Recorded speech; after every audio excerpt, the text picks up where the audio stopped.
Alright, so I really wanted to make this video because I know there's a lot of people that read my book, and the trauma I went through is tremendous. Um,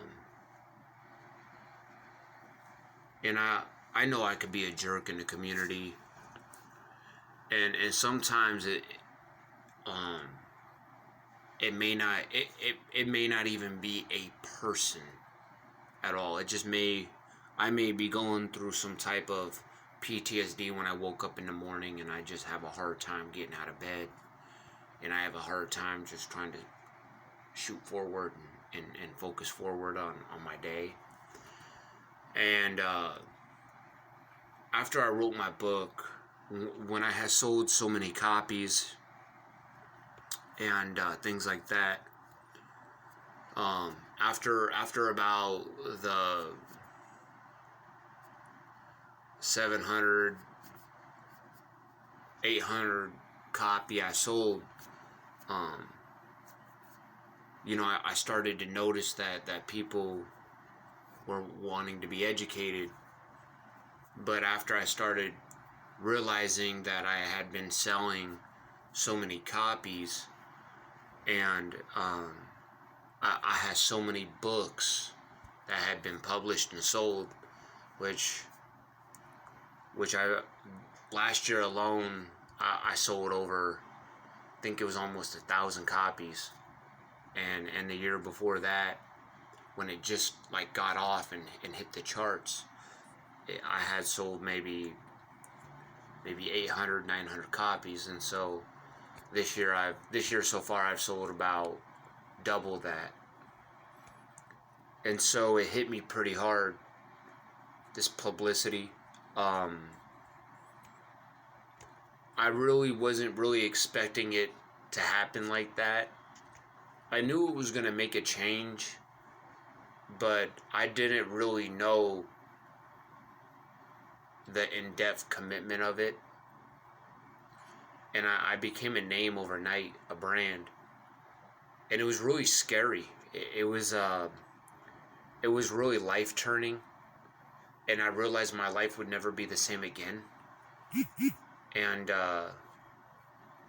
it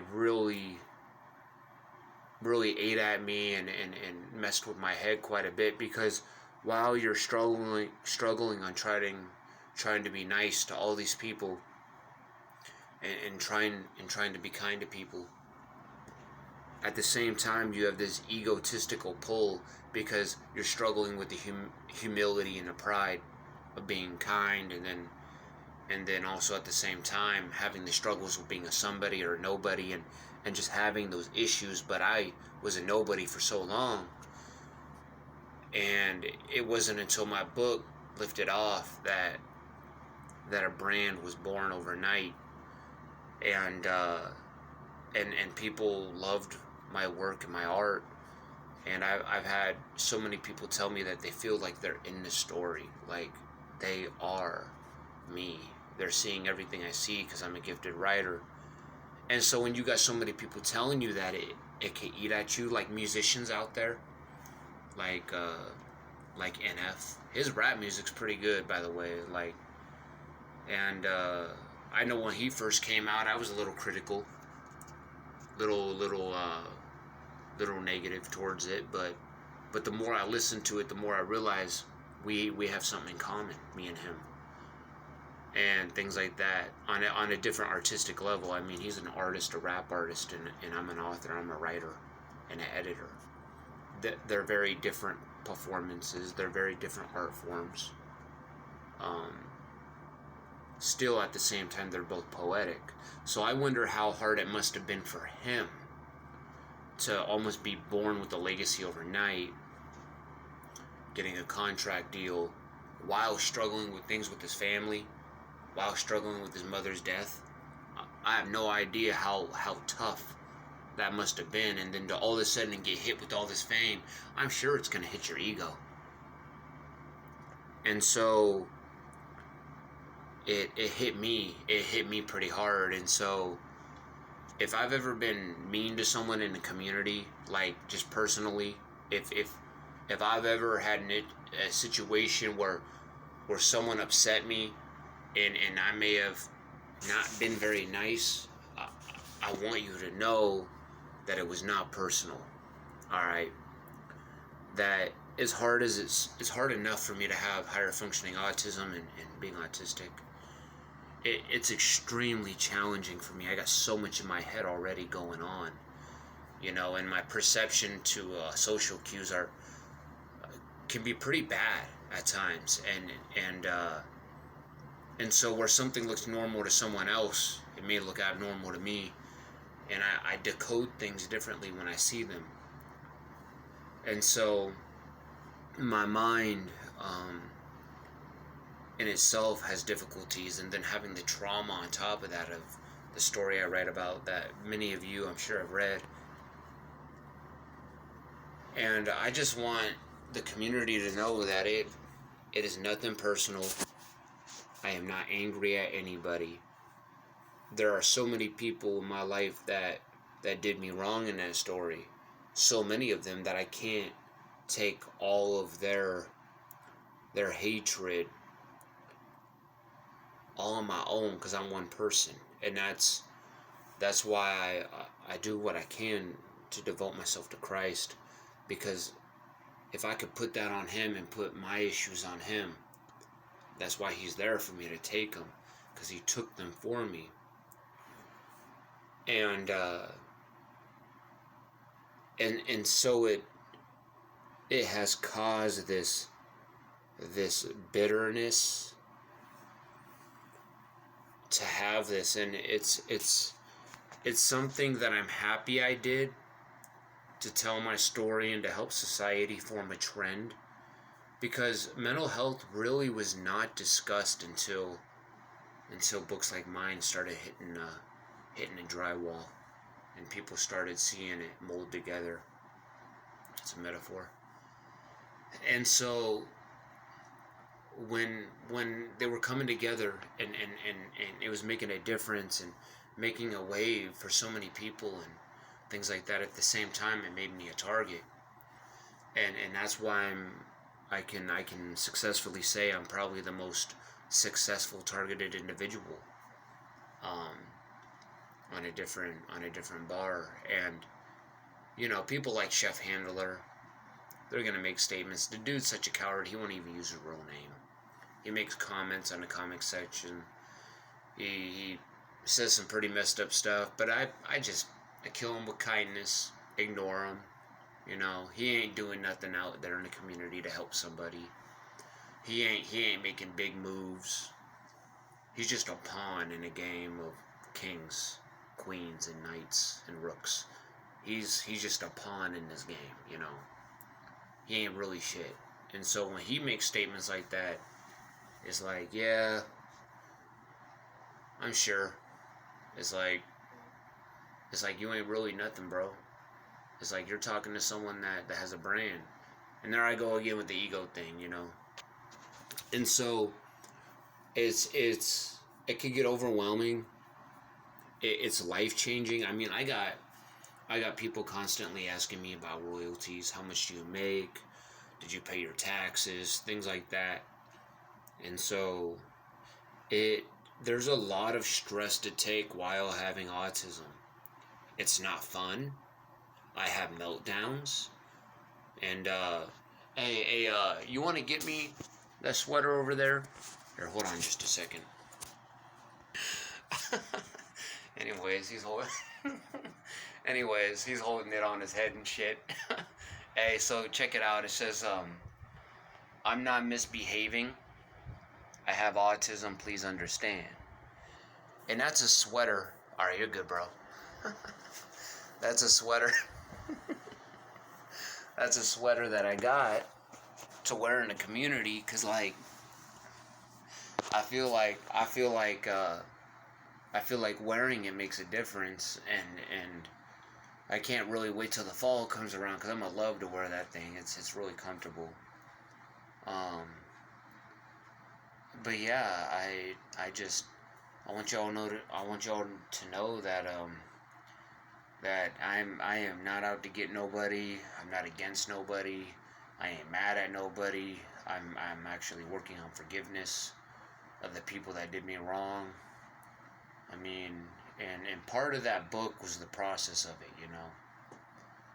to forgive the individuals that had done what they did, and some of them continue to do what they do, and the negative light they have now. I mean, it's well deserved, it's earned. I mean, we got plenty of documentation, you know, and so I want everyone to know that I'm doing what I can to make political changes, to make big changes. I care about people with autism.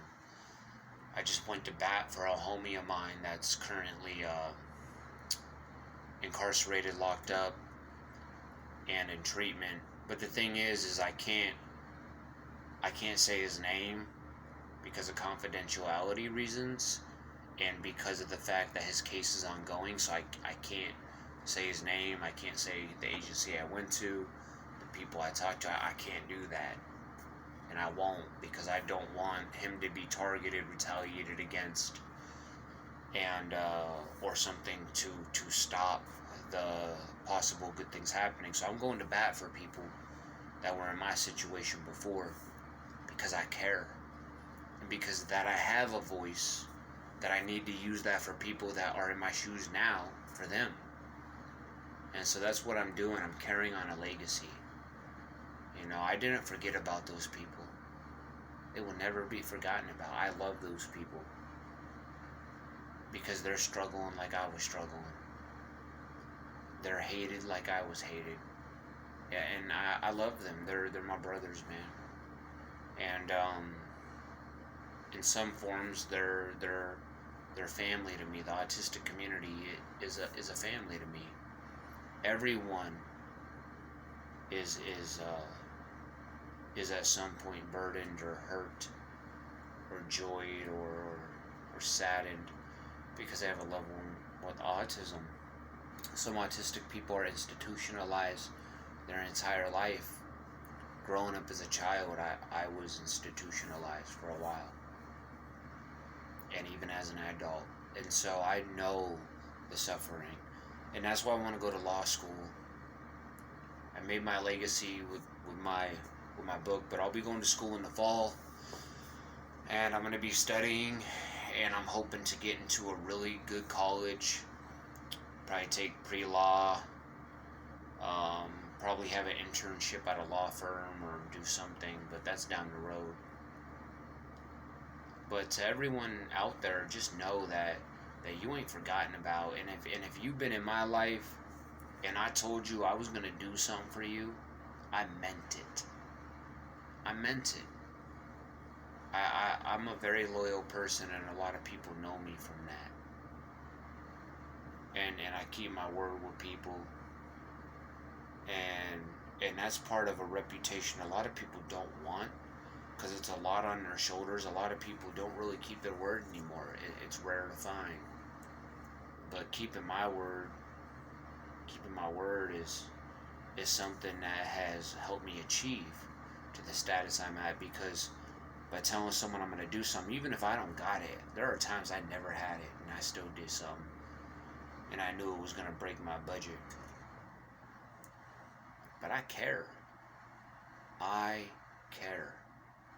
And so if you've ever seen me at a Starbucks and I was rude, you ever seen me in a local grocery store and I was rude, please forgive me. It was not you that day. It was my anxiety, my PTSD, mixed with my autism. It was a lot of really just crazy stuff going on in my head, and it was not you.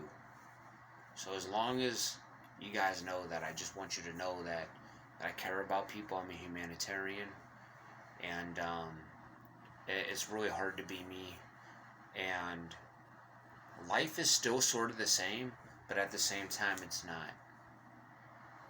And so sometimes publicity could be a bad thing.